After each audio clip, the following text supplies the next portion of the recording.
Canada just cut off the entire US lumber supply, and the shockwaves are tearing through America's housing market like a wrecking ball. One of the biggest trade lifelines was yanked overnight, leaving builders stranded and families crushed under skyrocketing costs. Tariffs lit the fire, but Canada's brutal counterstrike turned it into a full-blown economic inferno. Canada just pulled the plug. In 2025, Ontario and the rest of Canada cut off America's lumber lifeline in one of the most brutal trade responses we've seen in decades. Overnight, the flow of wood that kept the US housing market alive was gone. Construction sites stalled, contractors scrambled, futures markets spiked like alarms going off in real time. America had been leaning on Canada for nearly one-third of its lumber needs, 28 million cubic meters a year, and now, zero. What I'm about to show you will make you question if the American dream was ever real.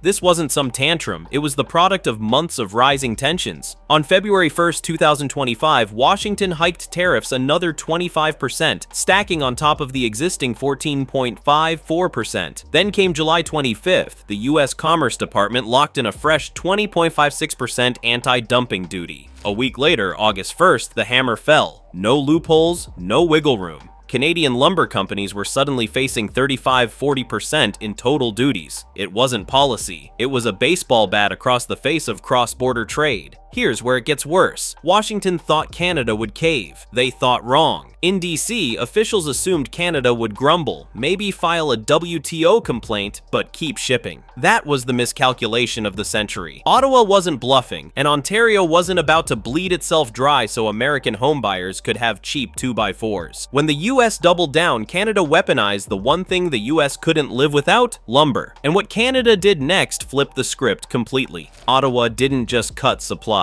It rolled out $1.2 billion in aid to keep sawmills alive, pay workers, and fund expansion into new markets. Ontario even floated quotas, deciding how much the US would get instead of swallowing Washington's tariff games. For the first time in years, the leverage shifted north. What this exposed was brutal. America's lumber independence was a myth. US mills, even at maximum output, can only cover 70% of demand. The remaining 25 to 30% came almost entirely from Canada. Without it, America's so-called self-reliance collapsed overnight. The irony cut deepest here. Tariffs designed to protect American producers backfired. Lumber prices surged, projects froze, and the US housing market suddenly saw what Canada already knew. Without Canadian supply, America wasn't just short on wood, it was exposed. And the fallout hit fast, like a wrecking ball through the American dream. By March 2025, lumber futures spiked to $650 per $1,000 board feet, with warnings of $765 looming. Lumber makes up about 35% of a home's construction cost. That meant every new build suddenly became $5,000 to $8,000 more expensive before foundations were even poured. By late 2025, the nightmare was real. Costs ballooned to $20,000 or even $30,000 per single-family home. Imagine saving for years only to be told, you need another 30 grand because of lumber politics. And this slammed into families already suffocating under sky-high interest rates. Mortgage costs were brutal, and now Washington had dropped a lumber tax bomb on top. The National Association of Home Builders warned of a 10 to 15% spike in construction costs nationwide. Some regions suffered harder than others. California, already a housing disaster zone, took a sledgehammer hit. Prices that were already insane went stratospheric, burying homeownership dreams. Texas, where whole subdivisions rise overnight, saw growth kneecapped. Contractors and developers were stuck mid-project, crews idling, budgets shredded. Across both coasts and the heartland, chaos reigned. Frustrated workers, frozen builds, furious buyers, and the ripple effects didn't stop at construction sites. Cross-border retail, once thriving, collapsed overnight. Traffic across the Rainbow Bridge fell 33%. Peace Bridge, down 12%. Erie County, New York, alone lost $4.9 million